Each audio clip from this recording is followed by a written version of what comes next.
यदि आप इस आदमी के चित्र को कांच की स्लैब से देखते हैं तो आप देखते हैं कि उसका शरीर स्थानांतरित हुआ प्रतीत होता है। आपको क्या लगता है ऐसा क्यों हो रहा है? इस वीडियो में हम समांतर भुजाओं वाले माध्यम से अपवर्तन पर चर्चा करने जा रहे हैं। समांतर भुजाओं वाला माध्यम क्या होता है, आइए हम एक उदाहरण से समझ लेते हैं। मान लीजिए हमारे पास कांच का एक आयताकार टुकड़ा है। कांच का एक बहुत लंबा आयताकार टुकड़ा। आप कह सकते हैं कि इस टुकड़े की विपरीत भुजाएं एक दूसरे के समांतर हैं और इसीलिए यह समांतर भुजाओं वाले माध्यम का एक उदाहरण है। यह कांच का होना जरूरी नहीं है, यह कोई भी माध्यम हो सकता है जब तक कि इसकी विपरीत भुजाएं या इसकी भुजाएं एक दूसरे के समांतर हो। तो हम इस बात पर ध्यान केंद्रित करने वाले हैं कि जब प्रकाश की किरणें ऐसे माध्यम पर पड़ती हैं तो क्या होता है। तो मान लीजिए कि हमारे पास प्रकाश का एक स्रोत है। तो आप कल्पना कर सकते हैं कि यह एक बल्ब हो सकता है, लेजर पॉइंटर हो सकता है या फिर सूर्य हो सकता है। और मान लीजिए प्रकाश की एक किरण जो यहाँ से शुरू होती है और इस सतह पर आपतित होती है। तो ये हमने पहले ही देखा है कि किरण अर्थात प्रकाश अपनी गति बदल देता है जब वह एक माध्यम से दूसरे माध्यम में यात्रा करता है। तो उदाहरण के लिए मान लीजिए कि यह निर्वात अर्थात वैक्यूम है और ये कांच है। तो जब प्रकाश निर्वात से कांच में यात्रा करता है तो यह धीमा हो जाता है और गति में इस परिवर्तन के परिणाम स्वरूप यह मुड़ जाता है और इस मुड़ने को प्रकाश का रिफ्रैक्शन अर्थात अपवर्तन कहा जाता है। और प्रकाश किस प्रकार मुड़ता है यह कल्पना करने के लिए हम मान लेते हैं कि यह प्रकाश स्रोत गोलियां चला रहा है। हम कल्पना कर सकते हैं कि प्रकाश गोलियों से बना है। तो हम बस एक गोली पर विचार करेंगे जो इस स्रोत से निकली है। तो ये वह गोली है। अब गोली की बजाय मैंने कार बनाई है क्योंकि कार मुझे पसंद है। कार के साथ कल्पना करना थोड़ा आसान है। और जैसे ही यह गोली आगे की ओर चलती है यह कांच के टुकड़े की पहली सतह पर आपतित होती है। और अब यदि हम इसे थोड़ा पास से देखते हैं तो हम देखेंगे कि जैसे ही कार इस कांच में प्रवेश करती है उसका एक पहिया पहले ही प्रवेश कर चुका है। और हम देखते हैं कि कांच में प्रकाश धीमा हो जाता है जिसका अर्थ है कि यह पहिया धीमा हो जाता है। लेकिन अन्य सभी पहिए काफी तेज हैं और परिणाम स्वरूप यह कार इस तरह मुड़ जाती है क्योंकि यह पहिया इस पहिए से तेज है। और यदि हम यहाँ एक अभिलंब खींचते हैं तो हम देखेंगे कि कार अभिलंब की ओर मुड़ती रहती है और यह तब तक मुड़ती रहती है जब तक कि पूरी कार माध्यम में प्रवेश नहीं कर जाती है। और फिर यह एक सीधी रेखा में चलती रहती है जब तक कि यह माध्यम से बाहर निकलना शुरू नहीं कर देती है। अब फिर से जब यह माध्यम से बाहर निकलती है तो आप देख सकते हैं कि यह पहिया पहले बाहर निकलता है और यह पहिया तेज हो जाता है और इसीलिए अब कार दूसरी तरफ मुड़ती है। और यदि हम यहाँ अभिलंब खींचते हैं तो हम देखेंगे कि इस बार यह अभिलंब से दूर मुड़ती है और फिर से यह तब तक मुड़ती रहती है जब तक कि पूरी कार माध्यम से बाहर नहीं निकल जाती और फिर यह एक सीधी रेखा में चलती है। और इसीलिए यह पूरी तस्वीर कुछ इस तरह दिखती है। और यहाँ वास्तव में कांच के टुकड़े से गुजरते हुए प्रकाश की एक तस्वीर है और आप यहाँ लगभग वही चीज होते हुए देख सकते हैं। फिर से ध्यान दें कि ये दोनों भुजाएं एक दूसरे के समांतर हैं। अब आप सोच रहे होंगे तो इसमें बड़ी बात क्या है, हम इसके बारे में क्यों बात कर रहे हैं? तो इसके पीछे एक कारण है।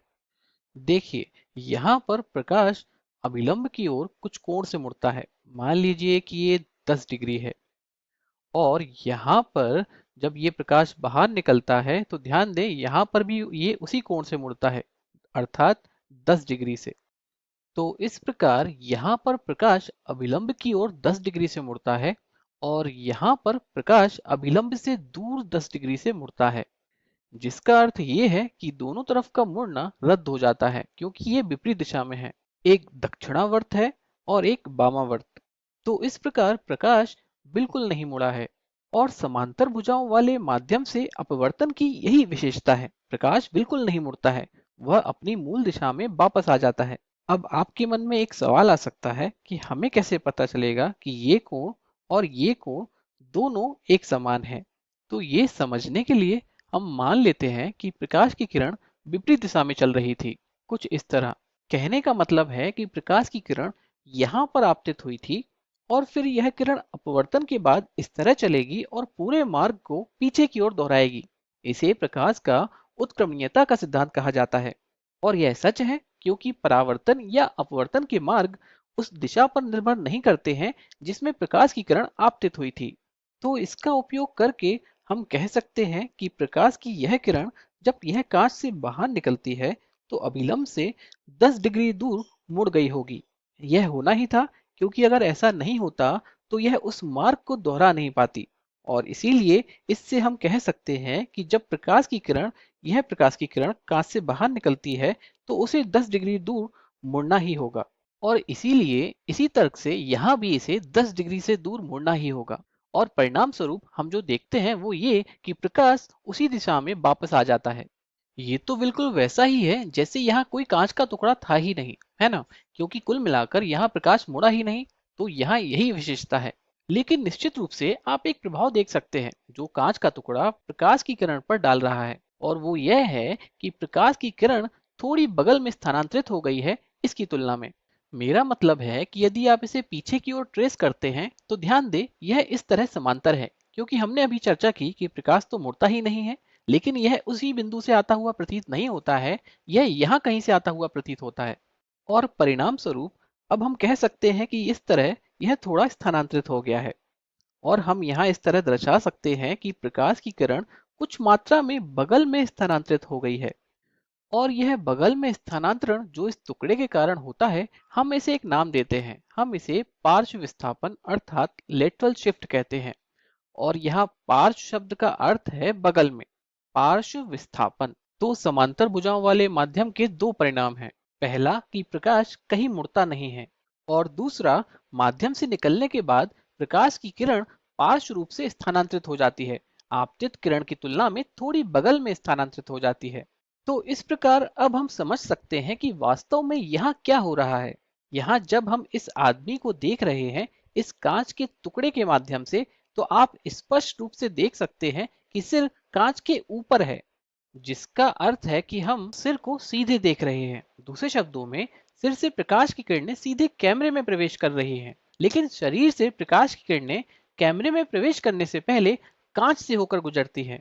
अब यदि हम इस स्थिति को चित्रित करें तो यहाँ वही स्थिति है। ये वो कांच का टुकड़ा है, इस पर कुछ नक्काशी की गई है, इसके बारे में चिंता ना करें। मुझे एक कांच का साफ टुकड़ा नहीं मिला, तो हम फिलहाल इसी से काम चला लेते हैं। तो यदि हम सिर से प्रकाश की एक किरण खींचें तो यह प्रकाश की किरण इस कांच के टुकड़े के ऊपर है, और इसीलिए यह सीधे कैमरे में जाती है।